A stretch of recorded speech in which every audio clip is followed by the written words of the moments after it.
Muy buenas noches, mis hermanos, Dios les bendiga. Hemos estado durante estas semanas con algunos inconvenientes debido a la situación de salud que estoy pasando, pero tenemos que avanzar, tenemos los días contados, pues, y por eso estoy haciendo este audio que les va a llegar por medio de YouTube para poder seguir avanzando con la clase. En este caso nos enfocamos a los principios subjetivos de la salvación, que tiene que ver con cómo la salvación afecta al individuo. Más adelante estaremos viendo los aspectos objetivos, que tiene que ver más con cómo la salvación nos presenta delante de Dios.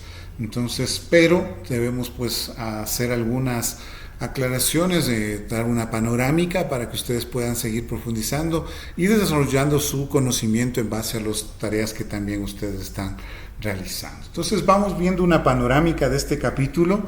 El texto nos habla de estos aspectos subjetivos que tienen que ver con la regeneración, la conversión. Estos son los elementos clave. La regeneración tiene que ver con el cambio producido en el creyente desde la perspectiva de Dios, y la conversión, el cambio producido en el creyente desde la perspectiva del hombre. Los aspectos, esos son los subjetivos. En cambio, los aspectos objetivos están en esa posición que yo tengo ahora delante de Cristo. Hay una unión con Cristo. El otro aspecto objetivo es la justificación. Soy presentado como justo delante de Dios. No es algo subjetivo, no es que me siento justo, sino que es una realidad, un hecho delante de Dios, mi justicia por la obra que Jesucristo hizo por mí. Y la adopción, el hecho de que soy hijo de Dios, más allá de que me sienta o no me sienta hijo, soy un hijo. Entonces, por eso se llaman aspectos objetivos, mientras que los aspectos subjetivos tienen que ver pues justamente con ese cambio, esa realidad que se va transformando en el momento en el que yo paso por el proceso de la salvación.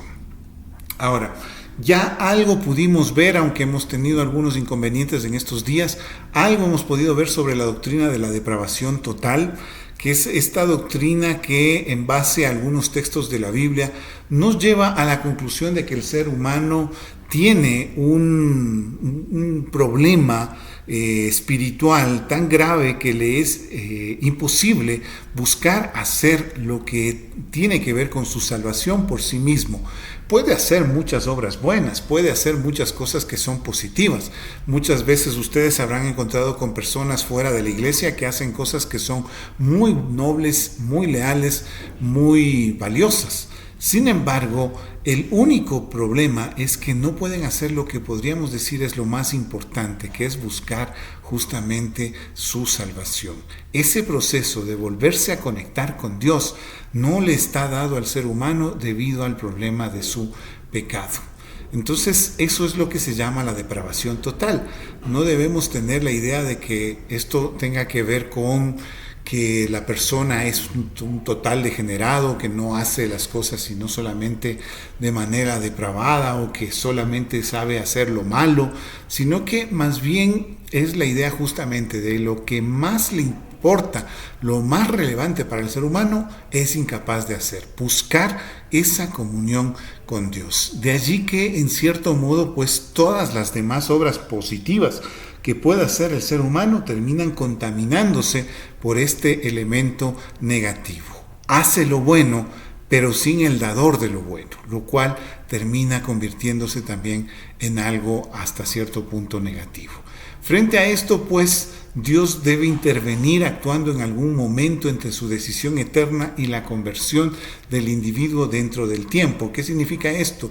Algo que no hemos visto todavía sobre el tema de la expiación, que es una obra que Dios desea realizar para con nosotros y que ya está establecido en el orden de los decretos, de los designios de Dios, tiene que ser acogido por el ser humano. Y la cuestión es cómo se da esa conexión entre la obra de Dios de la expiación y la recepción del ser humano, cada uno de los individuos como tal. ¿Cómo podemos hacer eso entonces? Ahora, frente a eso se plantea el tema del llamamiento. Hay un llamamiento, se habla de este llamamiento en diversos textos bíblicos, Mateo 11:28, Isaías 45:22, entre otros, nos hacen referencia a este llamamiento general, un llamamiento a buscar de Dios. Sin embargo, mientras no haya una transformación del corazón del ser humano, el ser humano no es capaz de poder tomar ese camino y empezar a buscar de Dios. Existe pues en este sentido otro llamamiento que es mencionado, o por su descripción se lo puede entender así, en textos como Romanos 8:30, 1 Corintios 1:9, Lucas 14:23, Efesios 1:18 y Filipenses 3:14, que es llamado llamamiento especial o efectivo. La idea de este llamamiento especial es que este llamamiento no puede ser rechazado. Este llamamiento es de tal forma que Dios le abre al corazón a la posibilidad de seguirlo a Él. Y ese llamamiento es de tal forma que el ser humano no puede decir no. No es que lo coacciona a Dios, no es que le impone, pero Dios se presenta de tal manera que su llamamiento para la persona es eficaz. Por dar un ejemplo en este sentido, alguien puede ofrecerme un café durante el día, me puede decir, oye, te invito a un café, y la persona sabe que para mí el café es la debilidad. Entonces no me está coaccionando, no me está imponiendo, no me está obligando, no me está forzando, pero me está ofreciendo algo a lo cual yo personalmente soy incapaz de decir no. Esa sería la idea del llamamiento eficaz, un llamamiento que hace Dios a las personas de tal modo que la persona, sin ser coaccionada ni obligada, es incapaz de decir no ante ese llamado. Dios pues obra de esta manera particular y efectiva con los elegidos, permitiéndoles responder con arrepentimiento y fe. Como hemos visto pues en un capítulo anterior, la predestinación es el punto aquí clave, y este llamamiento eficaz es hecho a los que son escogidos, a los que han sido elegidos por Dios para salvación.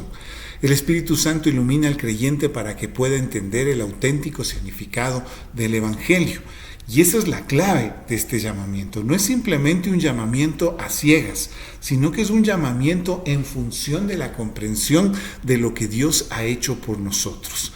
Y en este sentido, alguien que no es muy afín con la línea calvinista, escribe esto que me parece genial. Estamos hablando de George Eldon Ladd, que escribe lo siguiente: el Espíritu no revela realidades celestiales, sino el auténtico significado de un sentido, de un suceso histórico. Estamos hablando de la crucifixión, la muerte y resurrección. No imparte una clase de verdad esotérica, gnóstica, sino el significado real de un evento en la historia. Solo mediante la iluminación del Espíritu pueden entender los hombres el significado de la cruz. Solo mediante el Espíritu pueden, por lo tanto, confesar los hombres que el Jesús que fue ejecutado es también Señor. Entonces, el llamamiento eficaz no tiene que ver con un no sé y qué sé yo, que me está llamando, que me está diciendo, pero no sé nada de Jesucristo, pero lo sentí en mi corazón. No. El llamamiento eficaz tiene que ver con una clara comprensión de la obra de Jesucristo por nosotros en la cruz, de una comprensión de esa obra salvífica por medio de su muerte y resurrección. Entonces, no se puede dar ese llamamiento eficaz mientras no haya una predicación efectiva del Evangelio.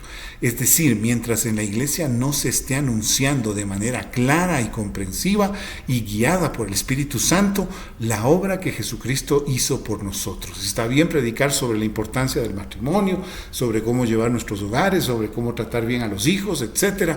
Pero mientras no se haga una clara exposición de la obra de Cristo por nosotros, estamos nosotros negándole a la persona la posibilidad de enfrentarse al llamamiento eficaz. El llamamiento eficaz, nos dice Erickson, es muy parecido a lo que la doctrina arminiana llama la gracia previa. El llamamiento especial es en muchas maneras similar a la gracia previa de la que hablan los arminianos, sin embargo se diferencia de ese concepto en dos aspectos. Primero, solo se ofrece a los elegidos, no a todos los humanos.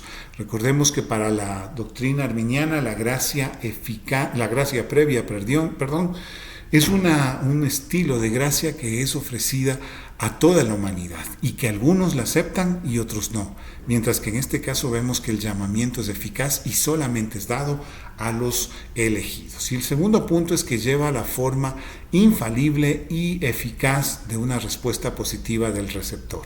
Mientras la gracia previa puede o no puede ser aceptada por el ser humano, el llamamiento eficaz no es rechazado nunca por el ser humano que ha recibido ese llamamiento. Ahora, eso nos lleva al tema, al problema en cierto modo, del orden lógico de estos elementos. Los arminianos plantean que la conversión es anterior y es un requisito previo para la regeneración. Para que la persona sea regenerada por el poder de Dios, lo primero es que que la persona primeramente acepte o se convierta al Señor. Una persona convertida es una persona que será regenerada. Mientras que para los calvinistas, lo primero es la regeneración, porque no puede una persona convertirse mientras no sea librada del pecado, de la depravación total que hemos hablado. Así que la cuestión es si uno se convierte por la obra regeneradora de Dios o si Dios regenera al individuo porque se arrepiente y cree. Esas dos opciones hay. Sin embargo, el calvinismo plantea lo que hemos estado hablando hasta ahora como una salida a este problema. El llamamiento eficaz sería una obra intensa y eficaz del Espíritu Santo. No es la transformación completa que constituye la regeneración, sino que hace que la conversión sea posible y segura. Por lo tanto, el orden lógico es llamamiento especial, conversión y regeneración. Podemos ver acá pues que lo que hace el calvinismo es añadir el elemento del llamamiento especial, que está en algunos textos bíblicos, lo añade en este orden lógico y lo pone antes de la conversión, porque sin la regeneración no puede haber conversión. Pero si la regeneración es posterior a la conversión, entonces, ¿en qué quedamos? Así que lo que hacen los calvinistas es añadir el elemento del llamamiento especial, que sería como una especie de elemento previo. Sería como una especie de anticipo de lo que va a ser la regeneración. Eso sería el llamamiento eficaz. Ese llamamiento pues hace que la persona sea capaz de convertirse y una vez convertida continúa con el proceso efectivo de la regeneración. Ahora, estos elementos de la conversión, pasamos a este punto, la conversión como tal tiene dos elementos claves, que son el arrepentimiento y la fe. Eso tenemos que nosotros tener en claro cuando analizamos el tema de la conversión. El arrepentimiento y la fe son los elementos claves para poder hablar de una verdadera conversión.